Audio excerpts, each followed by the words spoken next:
Hi Aquarius! Welcome po sa ating channel at ito ay inyong Daily Gabay Tarot reading for October 18, 2024. Please be reminded kung naka-resonate kayo, comment down. Kung hindi kayo naka-resonate, ibigay niyo po sa iba kasi channel reading po ito.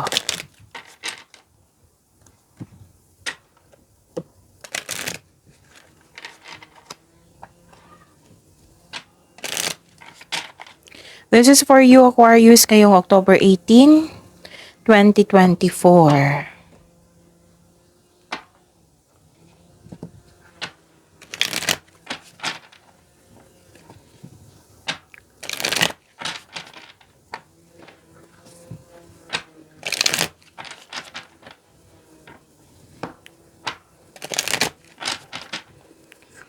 Para po ito sa inyo Aquarius ngayong October 18, 2024.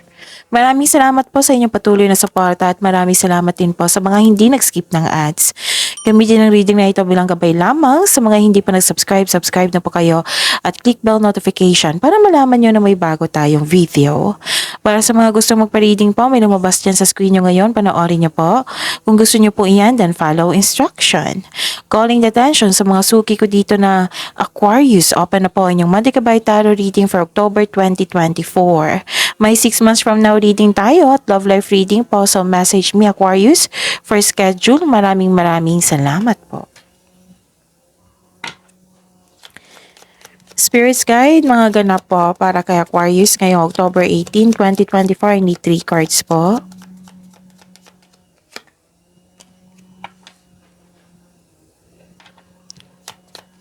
Aquarius.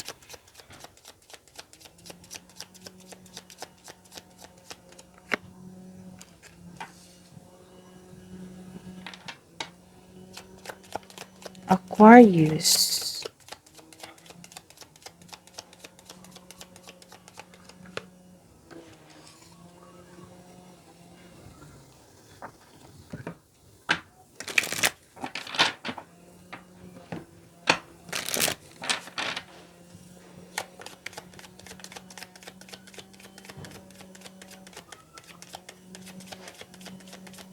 Spirits Guide, mga mensahe pa para kay Aquarius ngayong October 18, 2024. I need 2 cards po.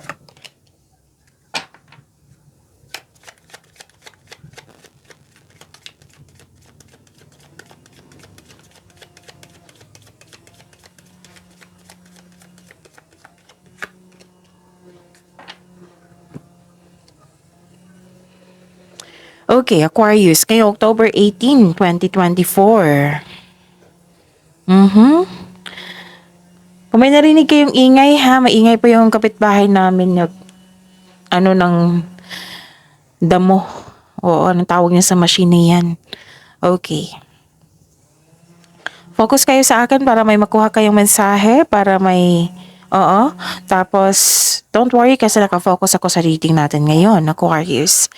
Nakita ko dito na may nagbigay ng wisdom message sa iyo. Pwede yung favorite person mo ito. Nagbigay siya ng wisdom message sa iyo. For maturity. Pwedeng ganon. Nagbigay ito ng suporta sa iyo. At may kausap ka dito. Pwedeng kapatid mo. Pwedeng kaibigan mo na tinuring mong kapatid.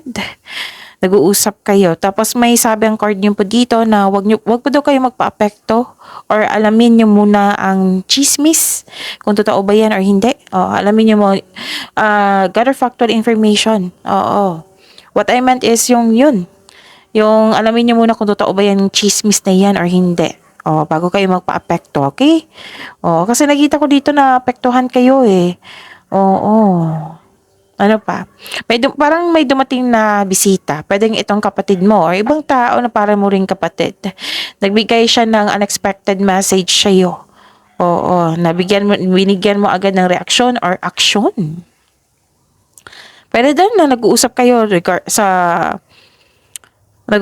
sa video call or sa chat.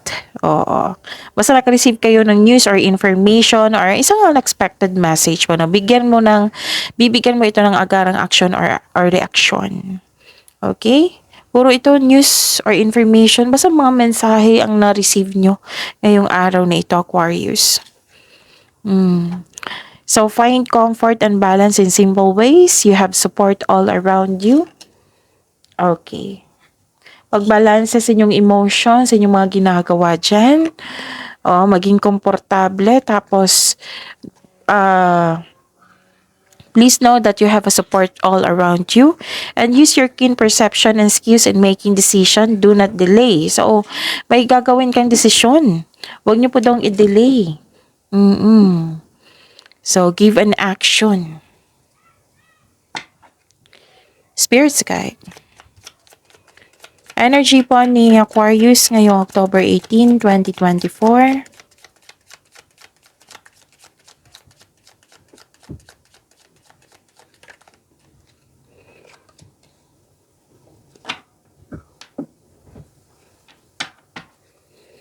May clarification of this card po.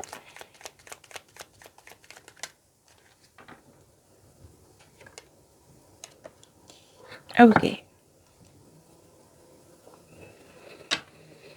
Sa mga may oras dyan, kung gusto nyo po Aquarius, panoorin nyo po yung last 4 days Kabay Tarot reading nyo po. Like for example, napanood nyo ito ngayong October 18, 2024. Panoorin nyo po yung October 17, 16, 15, 14. Kung may narinig kayo or may nakita kayong repeating message, kailangan nyo po iyan bigyan ng atensyon. Kung maaari po kung maaari po, bigyan nyo po ng solusyon at aksyon. Remember, Aquarius, at the end of the day, alam mo na ikaw lang taong may kakayahan at responsable na gumawa ng sarili mong katotohanan at kinabukasan. Okay.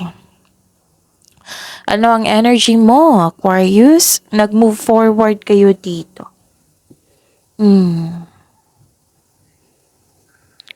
Okay. Sabi ng card niyo po dito, focus on mind healing instead of suffering. May naramdaman kang lungkot dito. Dahil sa pagkawala ng connection, pagkawala ng isang bagay or opportunity, at may takot sa kakulangan. Ang ilan sa inyo nagkakasakit na dahil sa stress.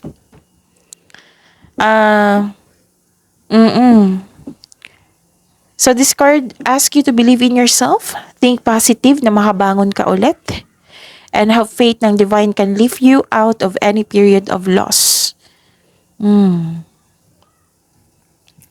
So sabi ng card dito, focus on mind healing instead of suffering. Magtiwala sa kung ano ang darating. Kahit na hindi ka komportable sa sandaling ito, makukuha mo ang kailangan mo. Sabi ng card dito. Yun. Wag nyo daw, okay. Kasi may nakita ko dito. May dumating na opportunity. Oo. Ang sabi ng card dito, na kailangan mo daw hindi to i-delay. Kailangan bigyan ng konkretong plano at gawan ng magkaroon ng best choices and best decision. Huwag nyo daw i-delay. Baka ito yung dahilan na wala. Yung opportunity dahil sa delay na ito. Yun. Okay? So, tutulungan ka ng universe. Basta tulungan mo rin yung sarili mo. And don't worry. Kasi, may nakita ko ditong success. Oo. It might be itong pagkakaroon ng kalungkutan is nangyari sa nakaraan or nangyari kahapon. Ngayon, nakita ko dito may success and enjoyment. A time of enjoyment and feeling safe. Naging wais ka sa pag-handle ng iyong finances. Ayaw mo nang magkaroon ng disbalance sa inyong kaperahan. Oo, hindi ka rin madamot at the same time. Masaya ka makatulong sa kapwa mo, Aquarius. Yes, kitang-kita ko dito na hindi kayo madamot. Nagpaplano ka ng bakasyon? At bigyan ng oras ang sarili mo? So, deserve mo ito dahil naging masipag ka sa iyong buhay karera. May promotion, may promotion din ako nakita dito sa trabaho. Or maaring busy ka ngayon kasi maraming orders, maraming demands, customer, kliyente, ganon. Oo. So, okay na. Okay na kasi nagkaroon ng balanse. This is a clarification, nagkaroon na ng balanse. Kung dati or kahapon, hindi kayo okay, ngayon okay na kayo. Actually, I consider this harvesting eh. Kasi may resulta sa inyong mga pagiging productive sa araw-araw, sa inyong mga ginagawa dyan. So, you deserve this success. Financial security, andito rin. So, relax and enjoy yung mga achievement mo. Take a break. Kung ikaw ay nagtatrabaho para pagbalik mo, recharge ka na. Recharge ng energy mo. Work can wait. You still be abundant after a well-deserved vacation. Focus on what. Ito yung pinaka-importante sa lahat eh. Ito yung dahilan kung bakit tayo andito. Mag-focus on what brings you the most peace. Yan. Okay? So, inom muna ko ng tubig. Sakit na po.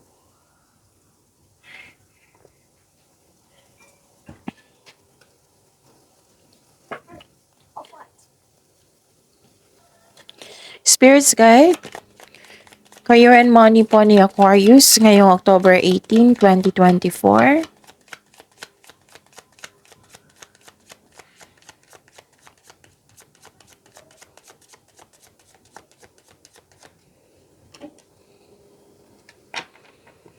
The clarification of this card po.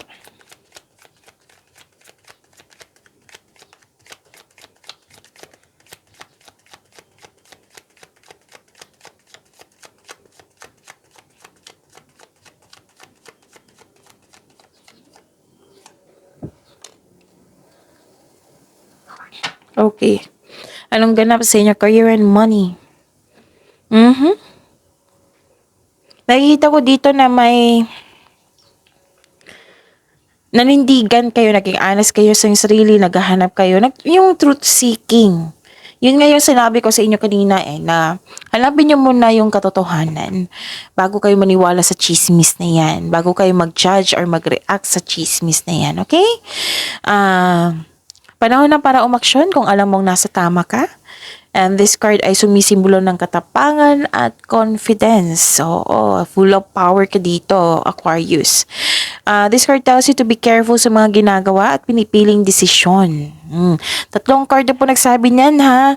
Huwag niyong i-delay ang paggawa ng desisyon na yan. Pero, para makagawa kayo ng best decision, kailangan nyo mag-gather kayo ng factual information, experiences, konkretong plano po ay kailangan para tuloy-tuloy na yan. Basta huwag nyo daw i-delay.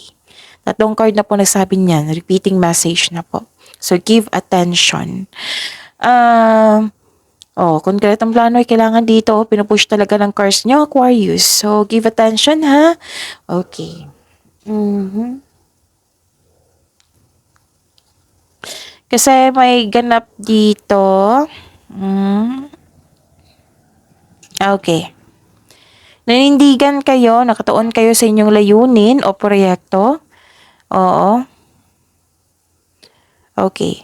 Ang pagiging mas paninindigan at nakatuon sa isang layunin o proyekto ay magdadala ng pagbabago sa trabaho. Actually, may nakita kong away dito or disconnection sa isang tao. Ihanda ang sarili mo para ipagtanggol ang iyong sarili sa anumang paraan. Basta sa kabutihan tayo, okay? Ang mabilis sa pagdating ng balita, ito na. Ito na yung sinabi dito na may mabilis na dumating na balita, unexpected message. Ang mabilis sa pagdating ng balita, dalawang card na yan ha, ay magpapabilis ng pagiging produktibo o magdudulot sa iyo na baguhin ang iyong kilos.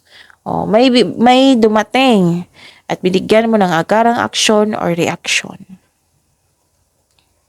Yan yung ganap dito. And this is your card also. Na very active kayo ngayon.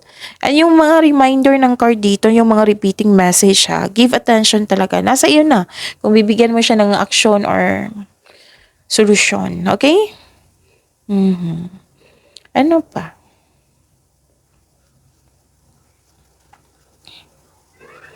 May celebration. Pwedeng pagtatapos ito ha. Basta may celebration dito or special event dyan sa career and money mo. Actually, tagumpay ito eh. Nakikita ko dito tagumpay. Pero wala kang time na i-celebrate ito. It might be marami kang ginagawa or wala ka sa mood or kailangan mong magpahinga. Kasi pagod ka. So, ang sabi ng card dito, kung pagod kayo, magpahinga kayo. Mm. Pero, kailangan yung i-celebrate ito. Pwede pagkabukas, pag re-energize na kayo, i-celebrate nyo ito. Kasi maganda ang flow ng energy na ito. Kasi blessings ito eh. Oo, positive energy ito. It will increase the flow of positive opportunities into your life. Nakakabuti ito sa inyong career and money. So, celebrate kahit small way lang po. Basta wag nyo lang kalimutan na mag-offer ng prayer, acknowledgement, o sa binigay na blessings na ni God sa iyo. So, offer a prayer, magbigay pasalamat. Okay? You deserve to celebrate your success. Ano pa? Spirit's Guide, Love Life, Self-Love, Partnership, and Romance ni Aquarius ngayong October 18, 2024.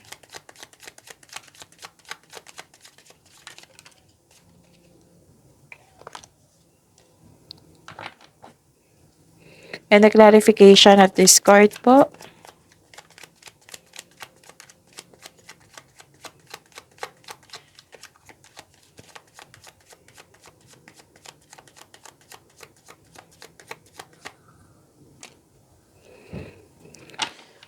Maraming salamat po sa patuloy na tiwala at suporta sa ating channel. At maraming salamat din po sa mga hindi nag-skip ng ads. May lumabas dyan sa screen nyo ngayon, panoorin nyo po. Kung gusto nyo po iyan, then follow instruction. Wow, this is hope and healing. May personal growth, may growth sa inyong relasyon. Yes. Nakikita ko dito na para sa mga single, you are in a process on healing pa. You are destined to be with someone, so it's time to find the soulmate, okay? Kasi yung may sinabi ako dito kanina, di ba, na it's time to go out. Give time for yourself. And para sa mga relasyon sa buhay mag-asawa, the couple felt calm and harmonious sa inyong relasyon. Yes. Ano to eh? Malakas ang faith mo sa relasyon nyo, sa connection nyo. You're healing from the past and feeling hopeful for the future. Okay, ang ganda. Basta maging positibo at gumawa ng paraan. May pag-asa kang madama. Ganon. This card offers hope and guidance. So, kung nahihirapan ka ngayon, have faith that your luck is about to change for the better. May nakita rin ako ditong busy kayo sa pag-create ng beauty and style sa inyong bahay. Oo. And please know that ang sabi ng card dito, all your dreams are coming true. So, dreams do come true po. Magtiwala. At, ano pa? Inom muna akong tubig. Salit lang po.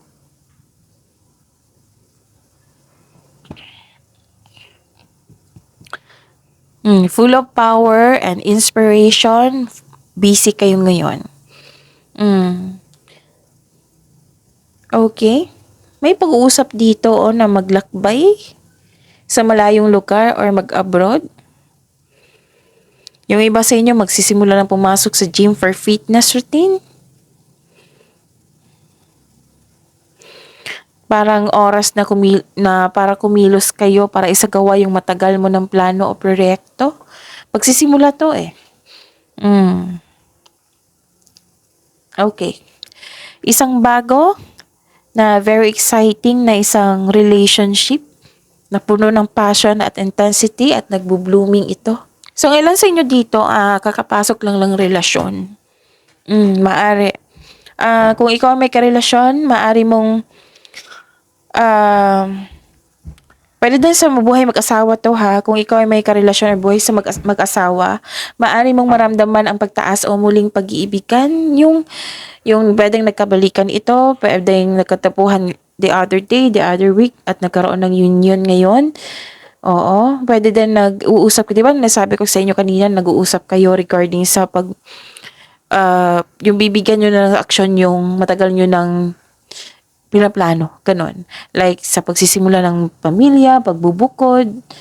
Kasi may nakita kong paglilipat dito eh. Or pagpalawak sa inyong kasulukuyang pamilya. Sa mga single dito, very exciting na pagkakataon para sa inyong sarili or sa loob ng iyong pag-iibigan. May bagong energy dito na parating sa inyo or nasa harap nyo na. This card asks you to stay open sa mga signs na bigay ng universe and take action when they appear. Action to eh. Ang ilan sa inyo magkaroon ng paglalakbay. So yun, claim this wonderful blessings. Oo. See you tomorrow, Aquarius. Please like, subscribe, and click the button for notification para updated po kayo sa daily tarot reading natin. Maraming salamat po.